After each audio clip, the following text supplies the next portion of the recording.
이해를 할 수 있어야 돼요. 원소라는 거는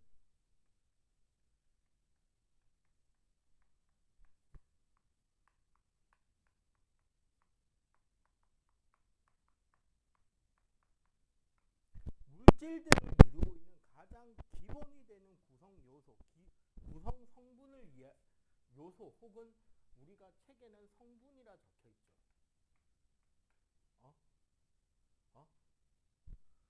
원자라는 거는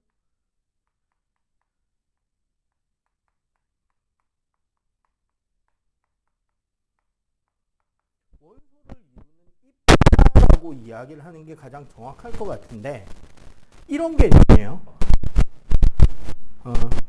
선생님이 좋아하는 과일은 사과야. 그래서 선생님은 오늘 집에서 사과 2개를 깎아 먹고 왔어요. 앞쪽에서 말하는 사과라는 것은 사과라는 과일 종류를 말하는 거지. 맞죠?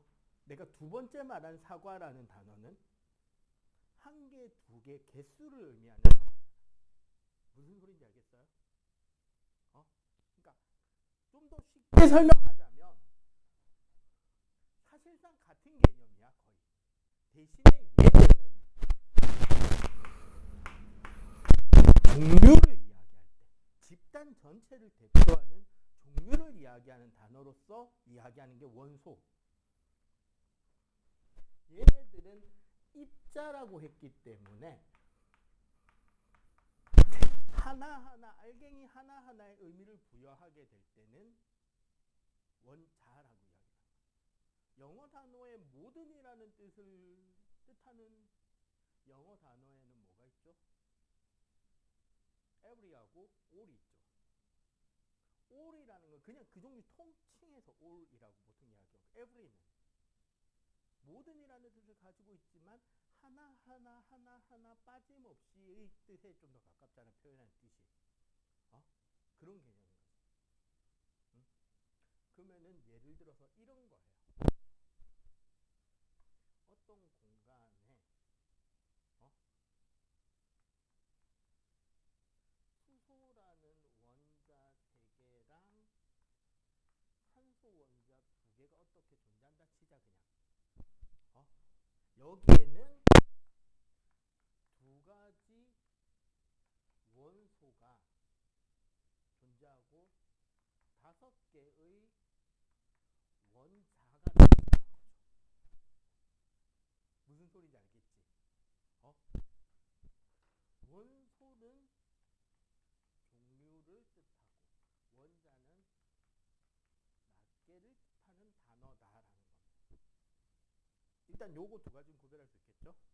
자, 현재 지구상 현재까지 알려진 원소에 대해서 이제 좀 더 구체적으로 배우자면,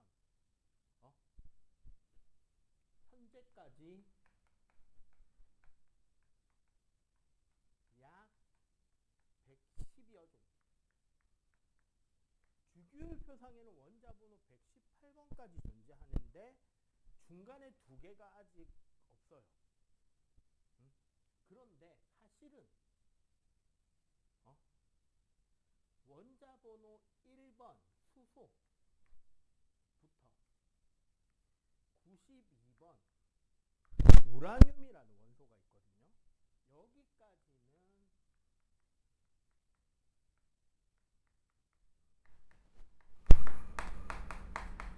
천연원소, 즉 자연에서 발견이 된 원소들이고, 즉 93번 neptunium부터 그 이후 원소들은 인공원소예요. 무슨 소리다? 네, 사람이 만들어낸 거예요. 드디어 인간은 연금술을 할 수 있게 되었습니다. 원소를 창조할 수 있게 되었다고요. 근데 왜 금을 안 만들까요?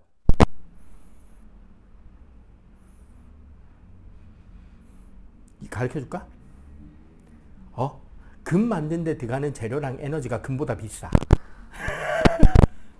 할 필요가 있다 없다? 없죠. 요게 이제 원자, 원소의 개념이고요. 되고요. 현재 우리가 이야기하는 거는 원소가 한 110여 종, 120개 조금 안 되니까 물질은 120개밖에 없나요?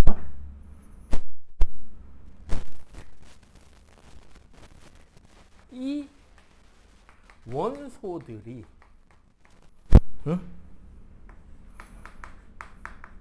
다양하게 결합하여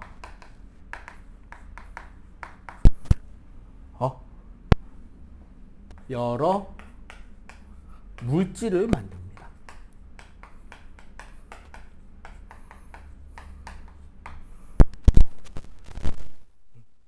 우리가 알고 있는 다양한 물질들, 수없이 많은 종류의 물질들은 이 120개의 원소, 사실은 120개 거진 다 안 써요. 특히 인공원소들은 쓰기도 힘들어. 왜? 너무 비싸. 첫 번째로 너무 비싸고, 두 번째로 안정적인 상태로 머무를 수 있는 시간이 너무 짧아요. 인간이 억지로 만들어낸 구조체다 보니까 그 수명이 되게 짧아. 잠시만 시간이 지나도 방사선 내뿜고 다른 원소로 바뀌어. 하지만 일단 혹시 모르니까 나중에 어떤 물질을 만드는데 꼭 필요한 성질을 가진 원소가 있는데 그게 개일 수도 있으니까 과학자들은 연구하고 준비해 놓는 거야. 알겠어요? 응? 자, 요런 것들이 이제 원소의 개념입니다. 간단하게 이렇게 일단 이해를 해 주시고, 그 밑에 불꽃 반응은 잠깐 건너갈게요. 자, 요거 간단하게 정리. 이제 원자의 개념을 보겠습니다. 자, 그러면 이제는 조금 어려울 수 있는데 원자에 대해서 공부를 한번 해보도록 할게요. 기본적으로 우리는 원자는 그 중심에 핵이 있고요. 핵 주위를 전자라는 것들이 돌게 됩니다. 그림으로 표현하자면 가운데 무거운 핵이 있고 그 주위로 이런 여러 가지 궤도를 가지고 여기에 전자들이 이렇게 돌고 있다는 거죠.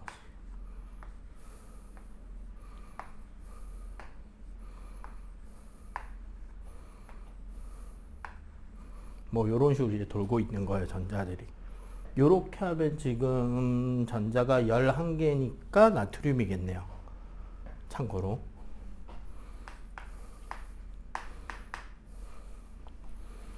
자, 핵을 이루고 있는 입자는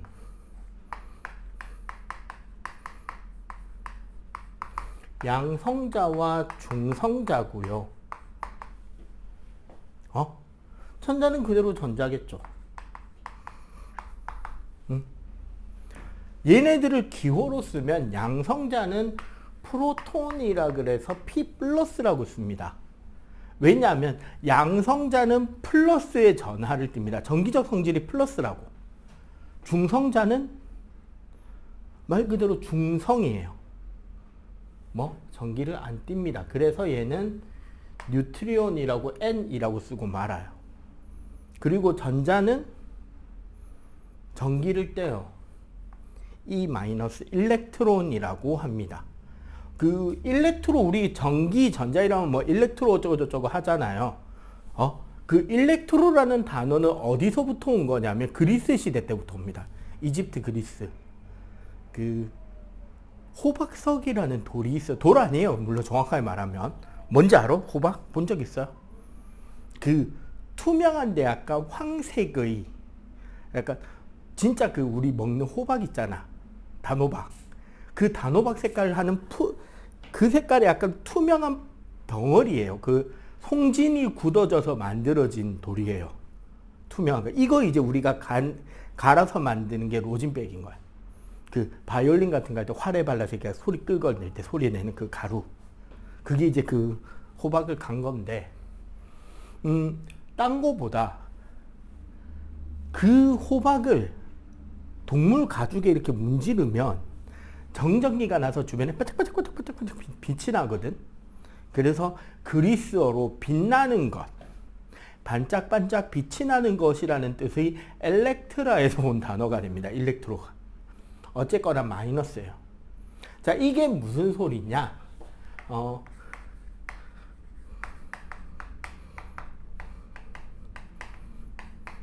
자, 전하라는 거는 전기적으로 가지는 성질의 크기인데, 그걸 뭐 상대적인 값, 정확한 값을 이야기를 하면 머리 아파요. 양성자는 플러스 1, 2. 전자 한 개분만큼 플러스 전기를 띠고요. 중성자는 전기 안 띠고요. 그러면 전자는 그치 마이너스 1, 2가 되는 거예요. 전자 한 개분만큼 마이너스. 여기서 중요한 것. 이거 중학교 2학년이 되면 서술형으로 되게 많이 나옵니다. 원자가 전기적으로 중성을 띠게 되는데, 그 이유는 핵의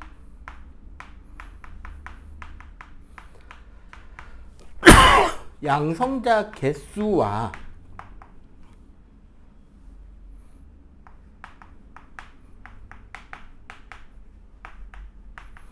전자가 가지는 그 전자의 총 개수가 같아요.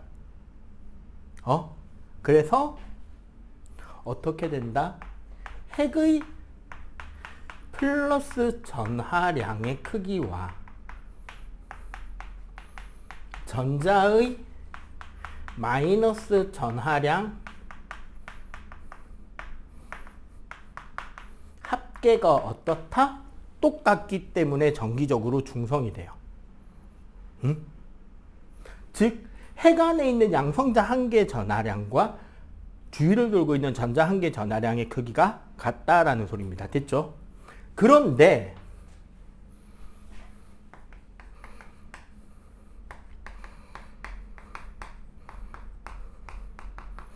상대적인 질량의 크기가요. 전자 한 개의 질량을 1이라고 할 때 양성자는 1836배 정도, 중성자는 1837배 정도나 됩니다. 그래서 우리는 어떻게 많이 이야기를 하느냐? 얘를 1이라고 계산을 하면 중성자도 거의 얼마가 될 거다? 1이 되겠지. 그러면 얘는 얼마가 되게? 0이죠. 1836분의 1 해봐야 0이야. 왜? 아까 우리 원자가 몇 가지가 있다. 120가지가 있다 그랬지. 원자 번호라는 게 뭐냐면 요 양성자의 개수가 원자 번호예요. 그 말은 원자 하나의 전자가 제일 많아 봐야 120개야. 근데 하나 질량이 얼마라고? 1836, 10분의 1도 안 돼요. 그지? 그렇기 때문에 전자의 질량은 사실상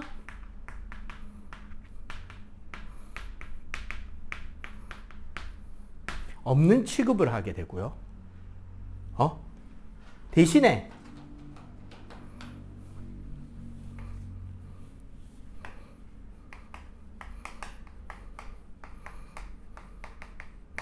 원자가 가지는 질량의 상대적 크기는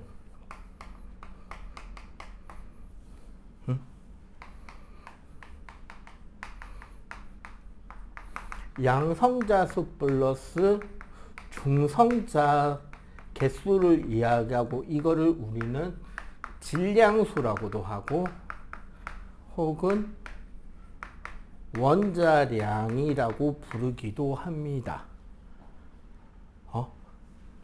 그게 어느 정도냐면요, 일반적으로 자, 여기서 중요한 거, 양성자랑 전자는 개수가 무조건 똑같아요. 원자에서는. 그리고 중성자는 일반적으로 양성자 개수랑 비슷하다고 이야기하는 게 맞아요.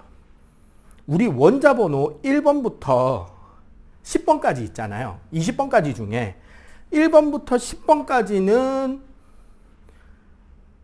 저기 수소 빼고는 질량수가 그 원자 번호 곱하기 2가 되거든요, 대략. 그러니까 양성자 수랑 그 중성자 개수가 똑같아요. 수소 빼고, 그리고 뒤에 가면 양성자 수보다 중성자 개수가 1개나 2개씩 많아요. 이게 조금씩 늘어나. 그러다가 어느 정도로 차이가 나냐. 우라늄이 되잖아요. 우리 원자력 발전소에서 발전할 때 쓰는 게 우라늄이잖아. 원자 번호가 92번인데 원자량의 크기가 235와 238이 있습니다. 90 정도 빼고 나면 140 몇 개 되죠. 맞지? 무슨 소리다? 한 거의 1.5배나 되잖아. 맞지? 그렇게 해서 늘어나요. 그래서 무조건 똑같다고 말하면 안 되는 거예요.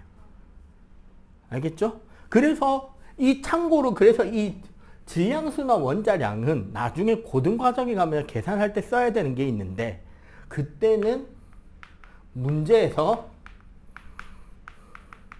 줍니다. 왜냐하면 동위 원소라는 것도 존재하거든. 같은 원소인데 중성자 개수가 다른 원소들이 존재를 해요. 같은 원소인데 중성자가 다른 원소들이 있단 말이야. 그럼 예를 들어서 봐봐. 자, 방금 이야기한 게 참고로 동위원소라는 개념인데요. 수소라는 원자는 원자 번호가 1번이에요. 그러면은 얘는 원래 뭐다? 양성자 개수가 1개죠. 근데 정기적으로 중성이니까 전자수도 1개가 된단 말이야. 맞지? 그런데 자, 요 원소기호 밑에 여기에 적어 놓은 게 원자 번호예요. 원소기호, 요거 좀 크게 적을게. 원소기호 밑에 적는 숫자가 원자 번호입니다. 수소니까 1번이죠. 그러면 이 원자 번호는 뭐의 수다? 양성자 개수다. 그러면 당연히 원자일 때는 전자 개수다. 됐죠? 그리고 중요한 거니까 딴 색으로. 요 위쪽에 숫자를 적기도 하거든요. 요 위쪽에 적는 숫자를 질량수라고 합니다. 질량수는 뭐라고? 양성자수와 중성자수 합한 거라 그랬죠? 그래서 수소는 1의 1짜리 수소는 요렇게 되고 중성자는 빵개가 되죠. 근데 수소에 1의 2짜리 수소도 있고요. 수소에 1의 3짜리 수소도 있는 거예요. 우리는 얘를 중수소, 얘를 삼중수소라고 합니다. 요거는 심해요. 근데 알아둬야 되는 거라서. 그러면은 봐봐. 요 중수소는 어떻게 된다? 양성자 몇 개? 그치, 1개죠. 당연히 전자도 몇 개? 1개죠. 중성자는 몇 개 이번에는? 2니까 1개가 되는 거야. 얘는 빵개였죠.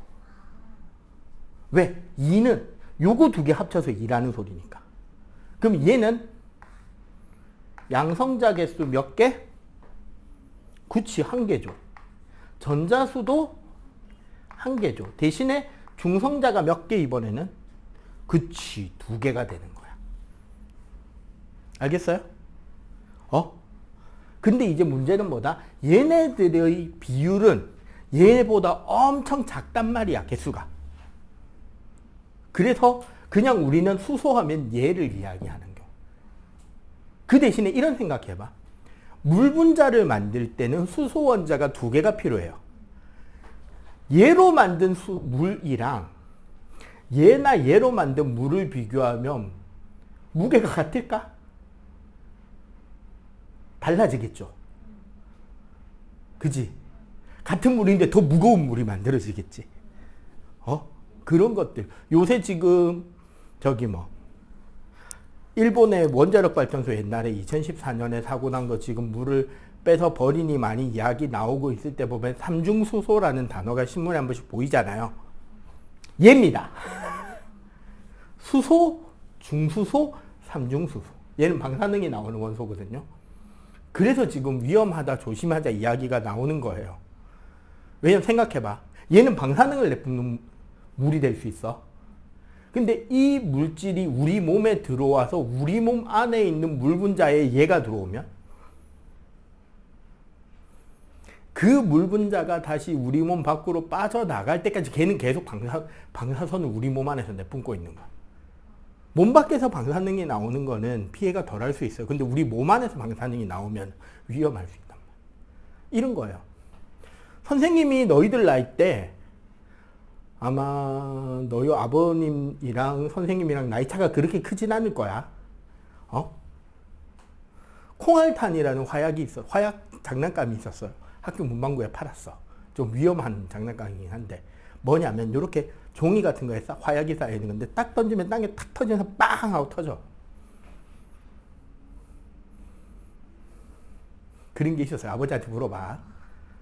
요즘 위험해서 안 팝니다. 근데 그게 이렇게 팔등이나 이런 데 와서 여기서 팍 터지면은 따갑고 여기에 살짝 화상을 입긴 해요. 근데 위험하진 않아. 그렇게까지는. 근데 쥐고 있는 손에서 터져버리면 데미지가 달라요. 그런 사고들이 몇 번 생기고 하면서 예를 들어 이렇게 손 밖에서 터지면 여기 살짝 디고 마는데 안에서 터지면 되게 세게 터진단 말이야. 똑같은 화약인데. 그런 것들 때문에 조금이라도 위험할 가능성이 있다면 조심해야 되는 겁니다. 국가는 국민을 지켜야 되는 거고. 사실 요새 그것 때문에 시끄럽죠. 우리는 조심해야 한다고 이야기를 할 권리는 있는 거죠. 자, 요런 것들이 원자 구조입니다. 이 정도는 알겠죠? 자, 일단 요거 정리하고 조금 있다가 주기율표랑 요 구조랑 다시 한번 이야기 한 번 더 연결할게요. 레벨이 계속 올라갑니다. 요 정도면 사실은 중등 거보다 조금 더 어려울 수 있어. 응? 잘 따라오니까 시키는 겁니다. 필기. 자.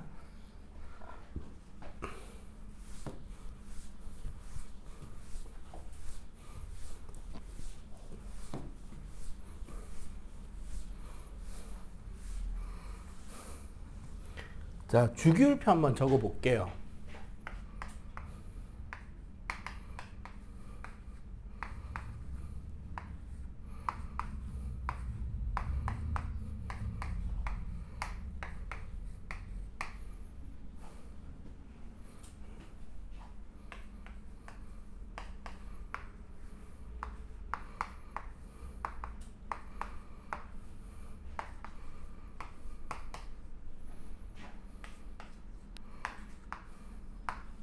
요렇게 주기율표가 있죠. 자, 주기율표에서 되게 이제 핵심적인 개념인데요. 같은 세로줄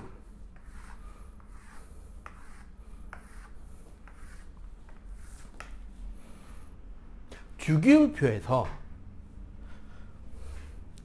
같은 세로줄에 속하는 거를 족이라 그럽니다. 그래서 여기서부터 1족, 2족.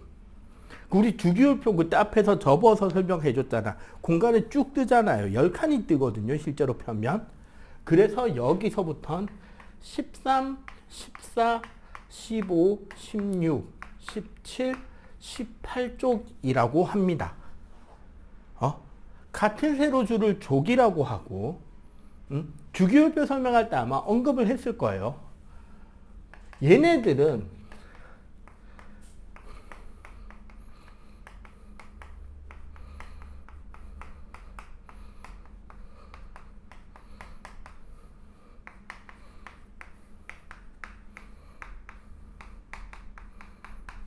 가장 바깥쪽 궤도를 돌고 있는 전자의 개수가 똑같은 아이들입니다. 그래서 몇 개? 한 개, 두 개, 세 개, 네 개, 다섯 개, 여섯 개, 일곱 개, 얘네들은 빵개 취급합니다. 왜 빵개 취급을 하냐면 결국은 여기서 말하는 가장 바깥쪽에 돌고 있는 전자, 얘네들이 실제로 다른 원소들이랑 다른 원자들이랑 화학 반응을 할 때 참여하는 전자들이거든. 근데 얘네들은 자기 껍질을 가득 채운 애들이란 말이야. 8개가 꽉 차고 2개가 꽉 찬 애들이에요. 그러면 얘네들은 반응할 필요가 있다 없다? 없다. 그래서 영계 취급하는 거예요. 자, 같은 가로줄에 있는 거를 우리는 주기라 그러고 화학적 성질이 반복된다 그랬잖아. 근데 이 주기가 상징하는 건 뭐냐면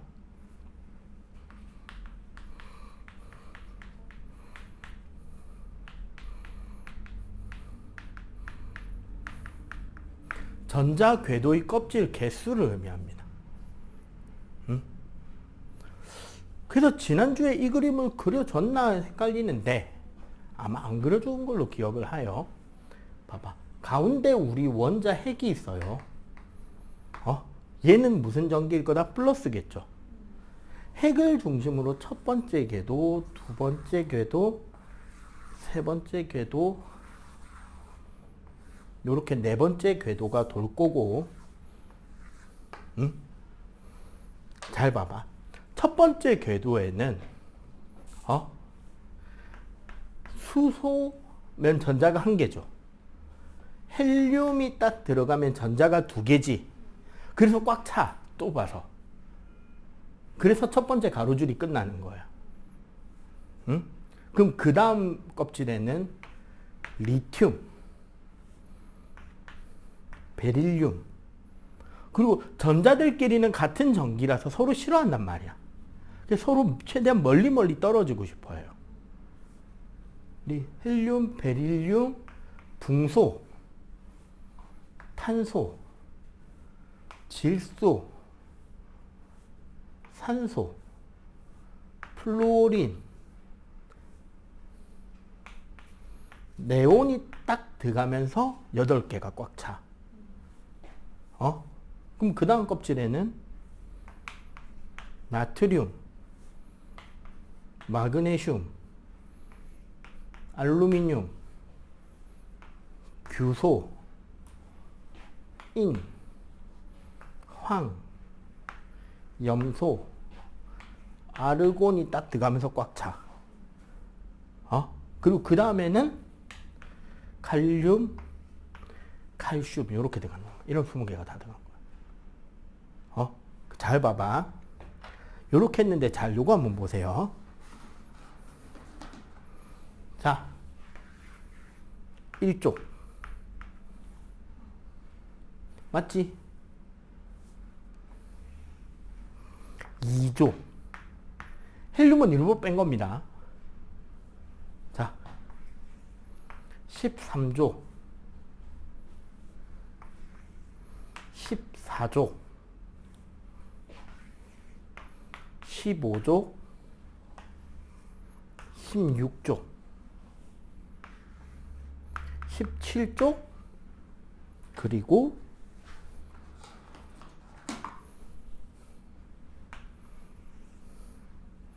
18조.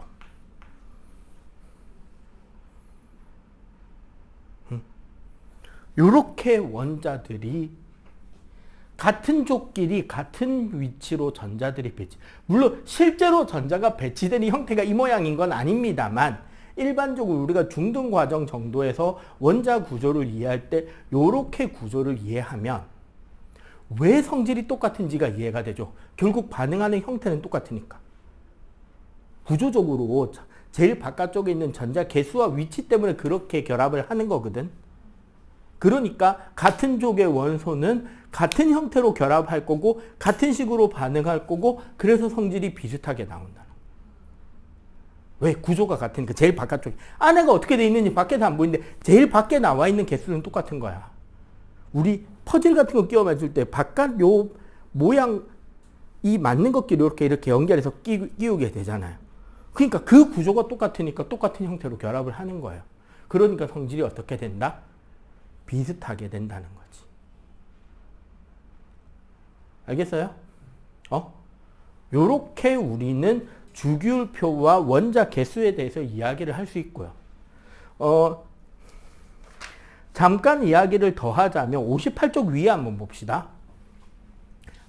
지난주에 살짝 이 부분을 빼먹은 것 같아서 요거까지 설명하고 잠깐 쉬었다가 불꽃 반응 개념하고 분자 개념 설명을 할 거예요. 자, 우리 원소 기호의 이야기를 조금만 하고 마칠게요. 원래 원소 기호의 시작은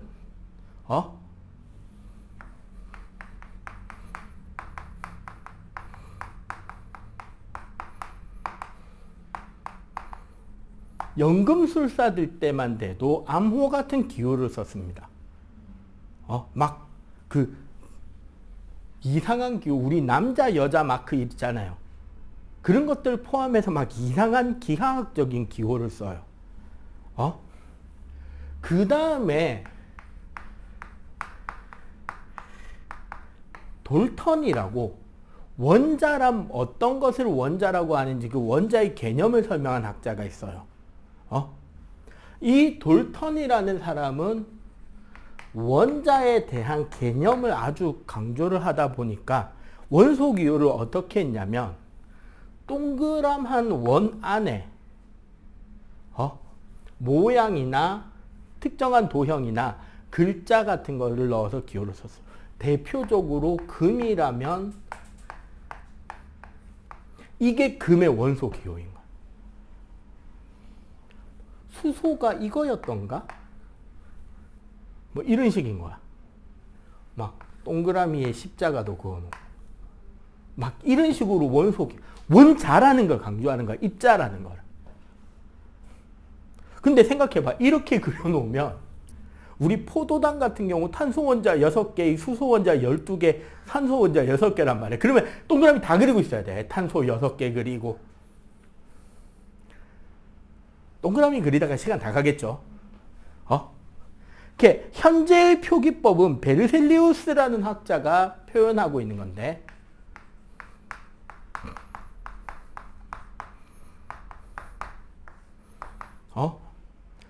어떻게 원소 이름을 정했냐면 그리스어, 라틴어 혹은 영어, 독어, 프랑스어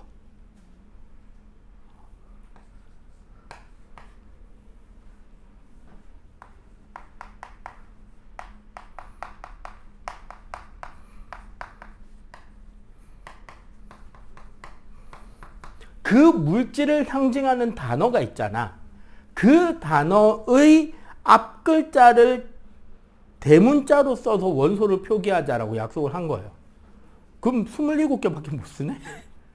알파벳이잖아. A, B, C, D. 맞죠?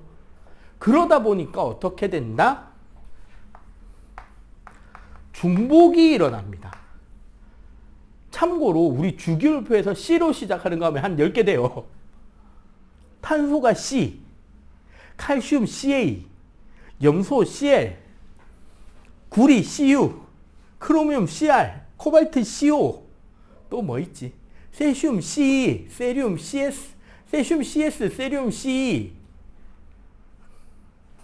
또 뭐 있니? 뭐 있나? 어쨌거나 주기율 보면 되게 많아요. 머리 터지겠지?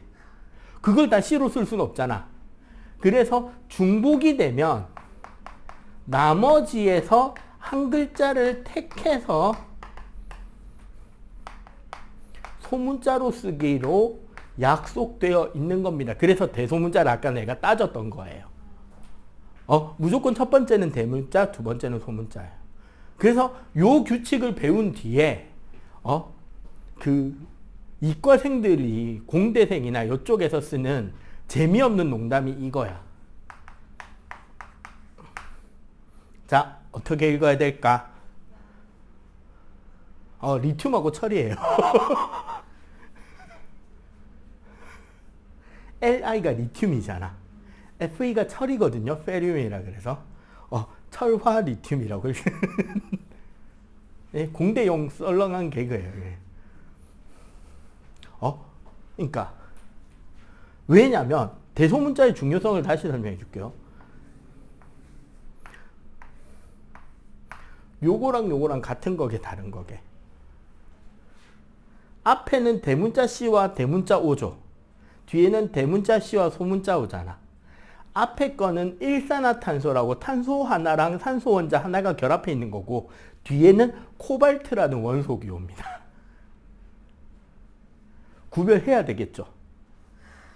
그지? 요런 거, 요렇게 우리는 볼 수 있다는 거지.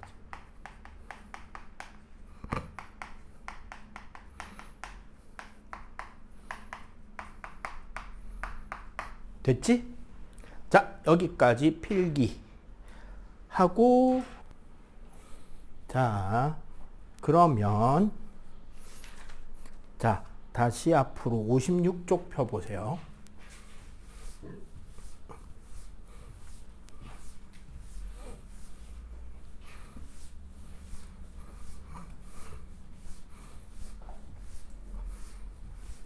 결국 우리가 지금까지 공부한 것을 기준으로 생각하면 가운데 뭐가 있다? 원자 핵이 있죠. 핵은 기본적으로 플러스 전하를 가지게 되고, 그지? 그 플러스 전하의 세기는 뭐에 비례한다? 원자 번호랑 비례하겠지. 그죠? 원자 번호가 양성자 개수를 했으니까. 맞지? 그리고 핵 주위에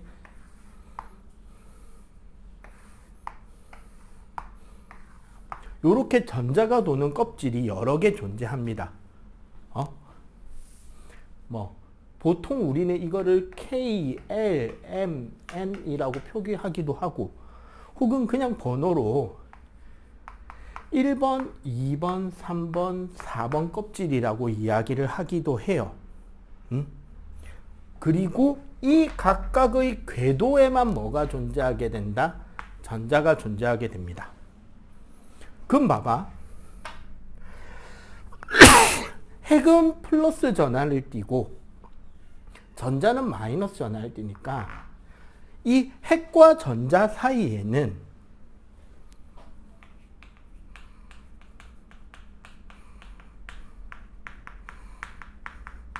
정전기력 혹은 정전기적 인력이라는 힘이 존재합니다.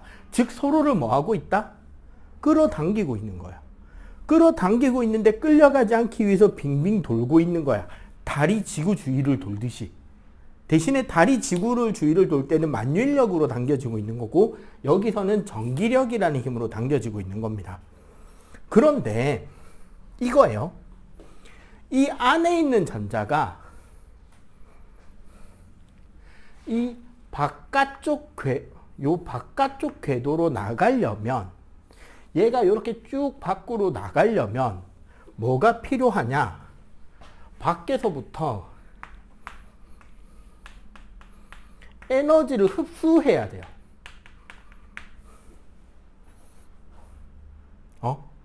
그러니까 서로 붙어 있는데 얘를 이렇게 잡아당기는 일을 해야 되잖아. 그 일을 하기 위한 에너지를 흡수하면 얘는 요 바깥쪽 궤도로 나갈 수 있어. 이때 흡수하는 에너지는 보통 우리가 빛이라던가 열 에너지를 흡수해서 나가게 됩니다. 그런데 문제가 뭐냐면 그러면 얘보다 얘가 에너지가 더 많죠. 근데 가장 핵심적인 건 이거. 사실 에너지가 많으면 불편해요. 불안해요. 안 좋아. 에너지는 낮추면 낮출수록 더 안정화되고 편안해져요. 지구랑 선생님이 당기고 있잖아. 그러면 선생님이 똑바로 서 있는 것보다는 앉아있는 게 에너지가 낮아지죠. 그럼 제일 에너지를 낮추려면 어떻게 하면 돼?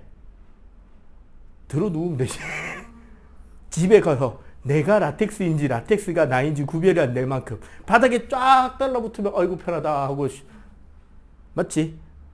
공중에 대롱대롱 매달려 있으면 안정적이야 불안해. 바닥에 딱 붙어서 쫙 누워 있으면은. 그러니까 에너지를 낮출수록 안정적이란 말이야. 그러면 얘는 지금 불안하다고 에너지가 많아서. 그러면 얘는 어떻게 되고 싶어 한다? 다시 원래대로 돌아오고 싶겠죠. 이렇게 돌아오려면 어떻게 해야 되는데 이제는. 그렇지. 여기서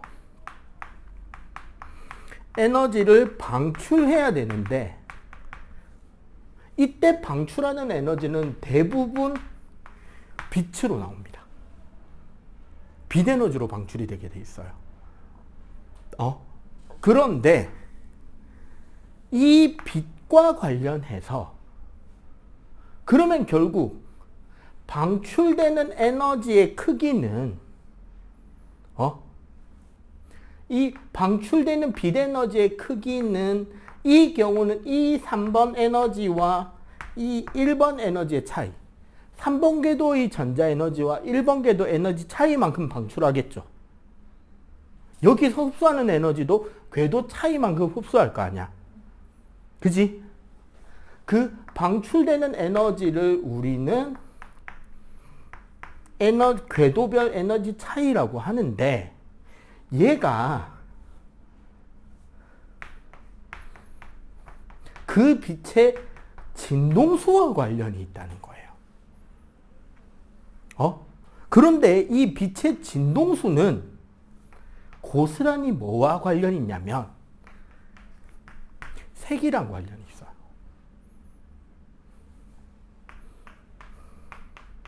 파장이랑 관련이 있다는 겁니다. 우리가 알고 있는 빛이라는 녀석 있잖아요.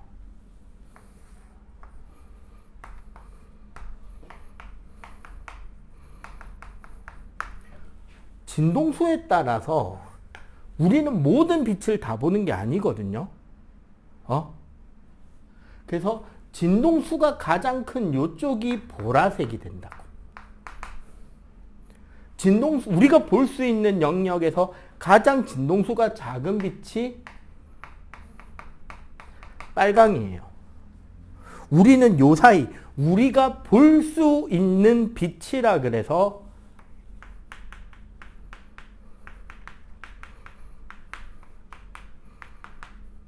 우리 눈에 가능할 가, 볼 시, 가시광선이란 말이 가능할 가, 볼 시, 영어로 따지면 visible light. 눈에 보이는 빛. 그러면 붉은색 바깥에 우리 눈에 안 보이는 빛이 있겠지. 여기가 적외선이야. 보라색 바깥에 우리 눈에 안 보이는 빛이 있겠죠. 여기가 자외선이야. 그리고 요 사이에 뭐가 나온다? 빨주노초 파란보 무지개가 나온. 요 사이에 나오는 무지개가 우리가 말하는 스펙트럼이라는 거예요. 특히 다 나오면 연속이 되는 거야. 그런데 이거예요. 에너지 차이만큼의 크기가 색깔을 결정하거든. 요건 이해가 되죠? 에너지 차이만큼이 색깔을 결정합니다. 근데 원자핵의 플러스 전하량의 세기는 원자 번호마다 다르죠. 요 전자가 돌고 있는 궤도까지의 거리도 원자마다 달라요. 그러니까 원소 종류마다 궤도까지의 거리가 다 달라. 그리고 한 원자 안에서도 몇 번에서 몇 번으로 떨어지는지의 크기가 다 다르겠지. 그러면 원자 한 개 속에서도 선의 색깔이 여러 개가 나올 수 있죠. 맞지? 그리고 당연히 원소마다 선 위치와 개수는 같을 거다, 다를 거다? 다 달라야 되죠. 이 이론대로면. 알겠어요? 그래서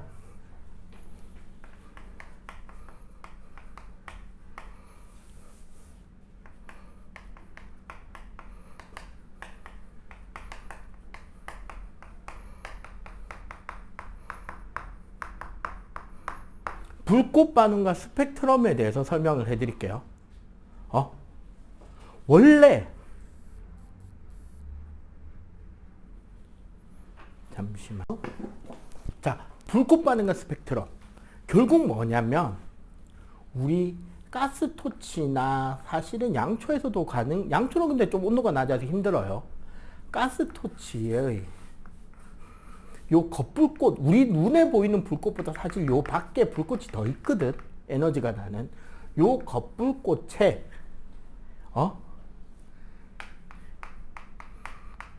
니크롬선이나 백금선에 요 끝에 시료를 묻히면 어떤 물질 있잖아. 어떤 원소나 물질을 묻히면 여기에서 색깔이 쫙 올라옵니다. 혹은 우리 손소독제 알코올 있죠.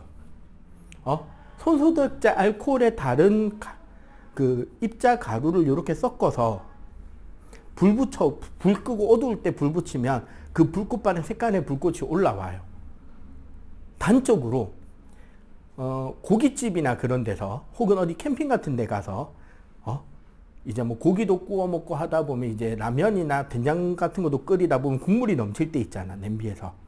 그 넘친 국물이 밑에 불이나 혹은 가스불에 딱 닿으면 어떻게? 가스불 색깔이 노랗게 갑자기 확 바뀌지. 닿은 부분이.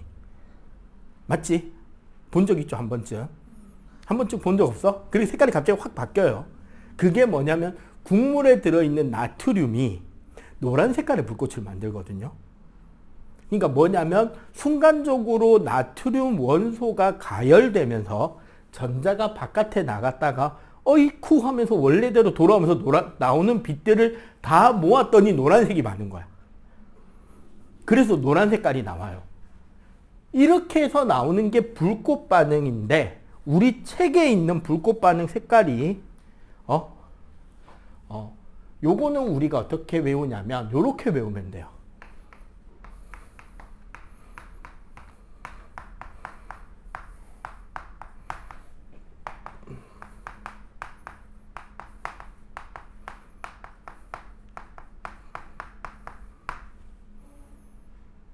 웬 이상한 주문 같지? 자, 무슨 소리냐? 빨간색은 리튬이고 노란색은 나트륨이고 보라색은 칼륨이고 황록색은 바륨이라는 원소가 있어요. 청록색은 구리고 주황색은 칼슘이라는 소리입니다. 그래서 빨리노나 버카 황마청구주칼 이렇게 외워요. 나도 내가 중학교 때 그렇게 배웠어. 도대체 무슨 소리인지는 지금도 의문입니다. 뭐 출판사 문제집마다 좀 다르게 외우는 방법이 있어요. 그런데 기본적으로 어차피 외우는 거니까 이거는. 자, 그런데 결국 이건 뭐냐면 주로 금속 원소가 색이 나는데, 즉 같은 나트륨이 들어있으면 염화나트륨이든 탄산나트륨이든 우리 베이킹소다인 탄산수소 나트륨이든 다 나트륨 색깔인 노란색이 나온다는 거예요.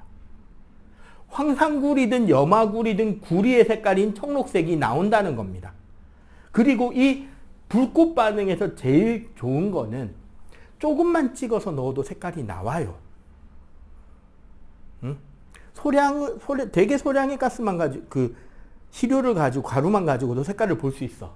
대신에, 제 여기 봐봐. 백금, 플래티늄, 그리고 니크롬이라는 게 뭐냐면, 니켈과 크로뮴의 합금인데, 이 니크롬선이나 백금선을 쓰는 이유가 뭐냐? 니크롬선과 백금선은 우리가 볼 수 있는 가시광선 영역대에서 불꽃 반응이 안 나와. 투명해요. 그러니까 모든 원소를 다 볼 수 있는 것은 아니다라는 거지. 이해가 됐죠? 그리고 문제는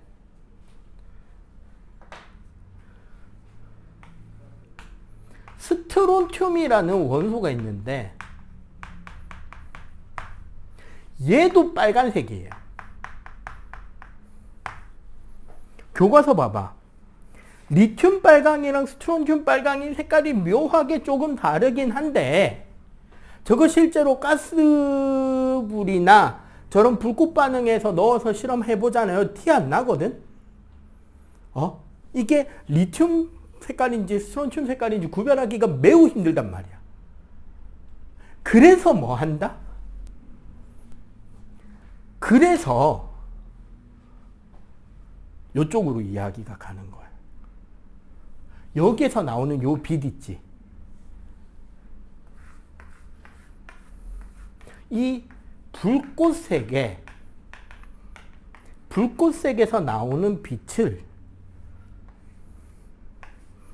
프리즘으로 통과시키면 원래 프리즘에서 빛이 이렇게 우리 굴절되잖아요. 문제는 뭐냐면 프리즘을 가지고 우리 무지개 만들 수 있죠. 이거 초등학교 때 교과서에 아마 있을 거야. 그지?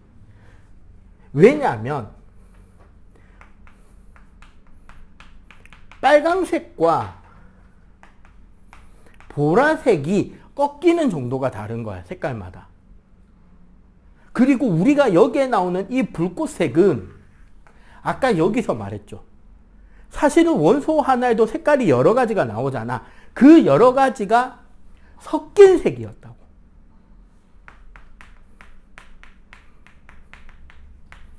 그럼 프리즘에 통과시키면 여기에 선들이 여러 개가 따로따로 나오겠지. 근데 그 선은 원소마다 같다 다르다? 원소마다 다르겠죠. 근데 같은 원소들끼리는 어떻게 나올 거다? 똑같은 곳에 나타난다는 거야. 그래서 우리 여기 옆에 봐봐. 리튬과 스트론튬이지만 선의 위치가 다르다는 거야.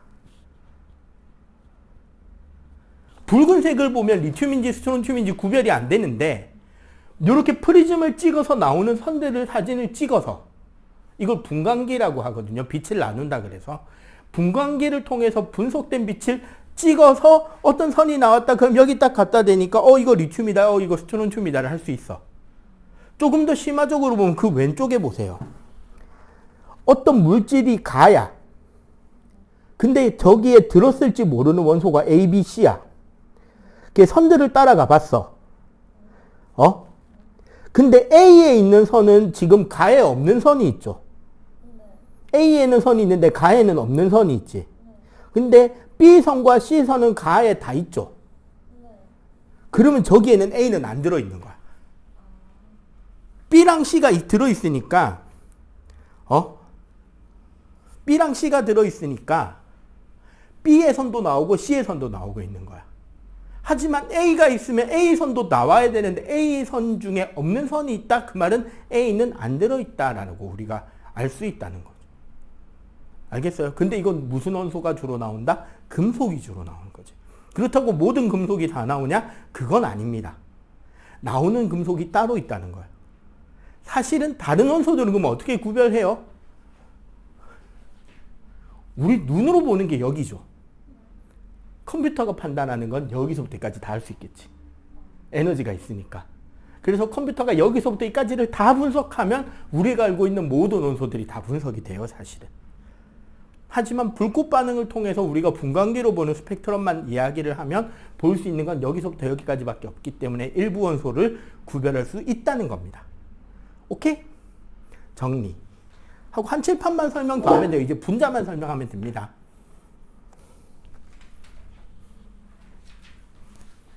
사실은 요 정도면 지금 고등화학 그 고1들 통합과학에 나오는 화학 개념까지도 공부가 된 겁니다. 불꽃 중등에서는 어느 정도를 이야기를 하냐면 이거 없고요. 이거 이만큼 없고 원래 원소들마다 불꽃색이 다르게 나타난다. 그런데 같은 색일 경우는 이렇게 프리즘을 통해서 분광기를 통해서 보면 스펙트럼이라는 선이 나타나는데 선의 위치와 개수가 원소들마다 다르기 때문에 구별할 수 있다. 그런데 모든 원소가 보이는 게 아니고 일부 원소만 보인다. 요 정도로만 돼 있어요. 근데 왜 그렇게 되는지를 설명하려고 하다 보니까 이만큼이 나온 거야. 알겠죠? 알고 가면 좋잖아. 네, 선생님은 약간 그런 특성이 있어요. 조금 어렵더라도 왜 그런지를 한 번 정도 들어놓으면 다음에 우리가 중등에서 끝날 거 아니잖아요. 고등도 공부할 거 아니야. 고등 과정을 가서 공부할 때 전에 이거 들었는데 하면 훨씬 더 쉬워. 아니 기억나. 왜냐하면 그때 또 설명을 하면은 들었던 것 같기도 하고 아닌 것 같기도 한데 처음 들은 애보다는 한 번 들었다가 까먹은 애가 더 오래 갑니다. 그 다음 배웠을 때 기억이. 그래서 그렇게 한 3번, 4번 들으면 그냥 기억이 남는 거예요.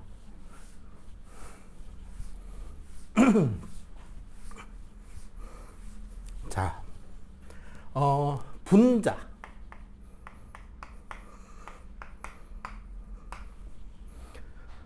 원자라는 개념은요, 일단 원자부터 이야기할게요.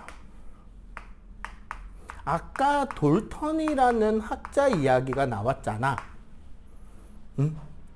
돌턴이라는 학자는 원자라는 것은 다음 4가지 조건을 만족해야 된다라고 이야기를 했어요.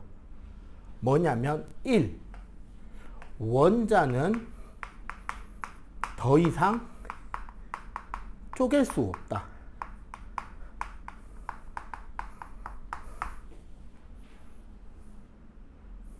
우린 방금 핵이랑 전자로 나눴는데 그지?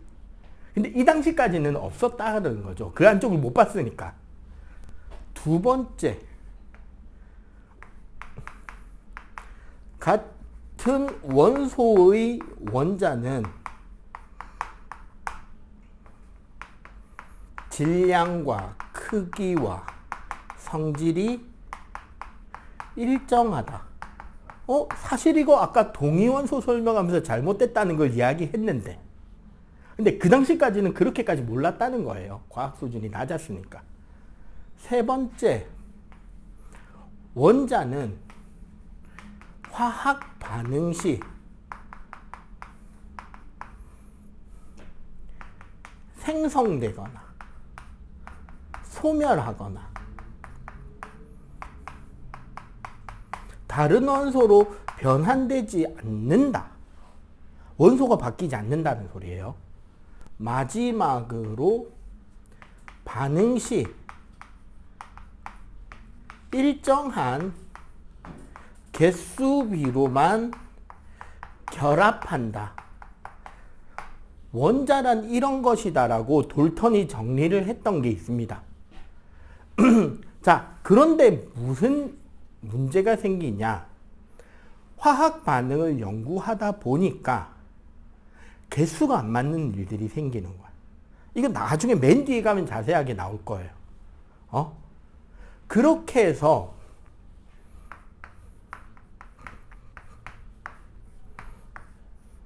분자라는 개념이 새롭게 나옵니다. 분자라는 것은 대체로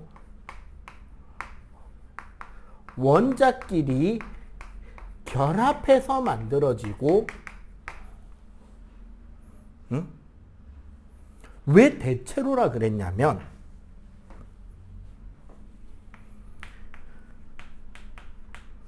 우리 18조 원소들 있죠. 제일 오른쪽에 있던 것들 뭐 헬륨, 네온, 아르곤, 제논, 크립톤 얘네들은 원자 한 개가 곧 분자인 애들이라서 얘네들 제외한 겁니다. 얘네들은 결합 안 해도 분자야. 원자 한 개가. 근데 나머지 우리가 알고 있는 산소, 수소, 질소 이런 애들은 원자가 결합해서 만들어진 녀석이에요. 그리고 이 원자라는 것은 자, 요게 제일 중요한 말이 나옵니다. 요걸로 적게요.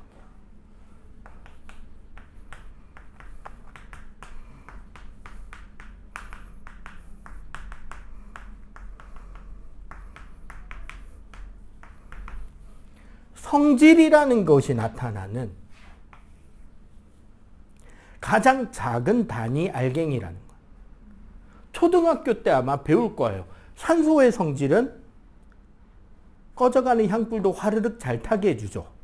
수소라는 기체의 성질은 라이터를 갖다 대면 퍽 하는 소리를 내면서 폭발하죠. 이산화탄소의 성질은 켜져 있는 불 끄잖아. 맞죠? 우리가 물이라는 녀석의 성질, 뭐 푸른색 염화 코발트 종이를 붉게 만든다든지 마시면 시원하다든지 그런 것들이 있잖아요. 근데 얘네들의 우리가 일반적으로 말하는 물질의 성질은, 특히 분자로 이루어진 녀석들은 그 성질을 가지는 최소 단위 입자는 분자인 거예요. 그 말은 어떻게 된다? 분해되면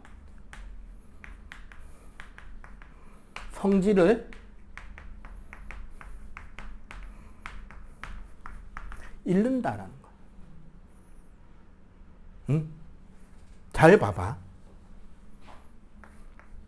아까 이야기했죠. 수소기체는 가연성과 폭발성이 있죠. 맞지? O2, 산소기체는 조연성, 다른 녀석들이 탈 때 잘 타도록 도와주는 성질이 있다 그랬잖아. 그지? 그런데 H2O는 얘 물이잖아. 불을 끄죠. 자, H2O에는 수소도 들어있고 산소도 들어있지만 수소의 성질이나 산소의 성질이 여기 들어있진 않죠. 물은 물이라는 독자적 알갱이이기 때문에 물의 성질을 가지고 있는 거예요. 수소는 수소 원자 2개가 붙어있는 수소라는 알갱이라서 수소의 성질을, 산소는 산소로 이루어져 있으니까 산소의 성질이에요. 볼래? 탄소죠. 우리가 잘 알고 있는 탄소로 이루어진 물질은 흑연하고 수치야. 불 붙이면 잘 타겠지. 맞죠? 그런데 얘 이산화탄소거든. 얘 타요 안 타요? 야, 탄소랑 산소랑 붙여놨어. 잘 타야 되는데 안 타죠. 오히려 불타고 있는 거 끄지. 그러니까 탄소라는 이거는 이제 원소의 성질이에요. 얘는 왜냐면 결정입니다. 분자는 아니에요. 다음 주에 이온을 배우면 결정이라는 개념도 배우게 돼요. 분자는 아니긴 합니다만 탄소라는 물질은 잘 타잖아. 산소는 타는 걸 잘 도와줄 수 있죠. 근데 탄소와 산소가 결합해서 만들어진 이산화탄소라는 분자는 꺼요. 불을 끈단 말이야. 공기 중에 있는 질소기체는 아무 냄새 안 나요. 불에도 안 타고 독성도 없고 그냥 공기에 제일 많은 물질이죠. 오죽하면 과자 봉지에도 넣어서 팔겠냐. 그지? 부서지지 말라고. 게다가 상하지 말고 오래 가라고 질소 넣어준단 말이야. 근데 질소랑 수소가 결합해서 만들어진 암모니아라는 물질은 찌릉내가 납니다.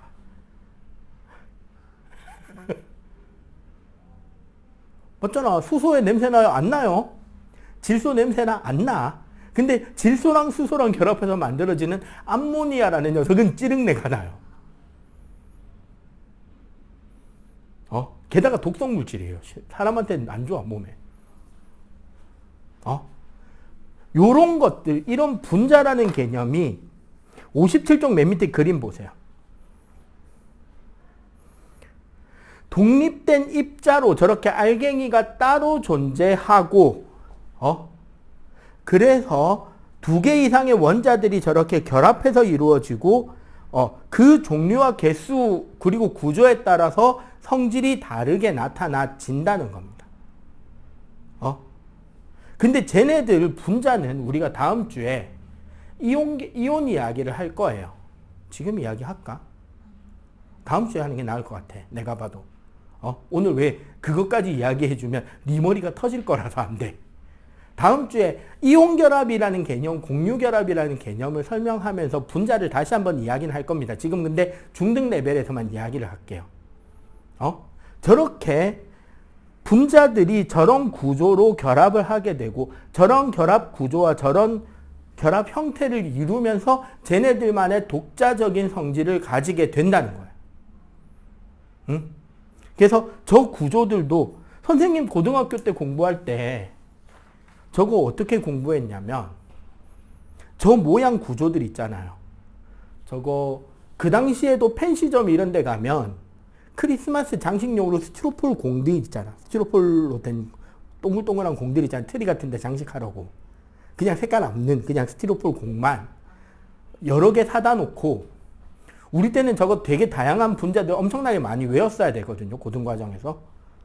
근데 아무리 외워도 잘 안 되는 거야. 그래서 어떻게 했느냐면 이쑤시개랑 스티로폴 공을 사서 그 책에 나오는 분자 모형대로 다 조립해서 색깔도 원소별로 다르게 칠해서 어차피 탄소, 수소, 산소, 질소 4개만 제일 많이 쓰거든. 얘네들로 분자 모형 만들어서 구조 만들어서 그 이쑤시개로 꽂아서 본드 발라 붙인 뒤에 실로 매달아서 선생님 자는 침대 위에 다 매달아 놨어요. 맨날 보니까 머릿속에 들어오더라. 그러니까 입체적인 구조가 그림이 아닌 입체적인 구조가 내 머릿속에 잡혀. 그러고 나니까 되게 공부가 잘 돼. 이거 얘랑 대칭인지 아니지 왜 내 머릿속에 그 구조가 있으니까 놓고 돌려보면 되잖아. 상상으로. 근데 그 책에 있는 그림은 그림일 뿐이잖아. 다 만들어 봤어요. 그러다 알게 된 재밌는 사실이 이거 이제 농담인데요. 보통 술을 마시면 개가 된다고들 이야기하잖아. 멍멍이가 된다고. 왜냐하면 에탄올 분자를 그리면 강아지 모양이야.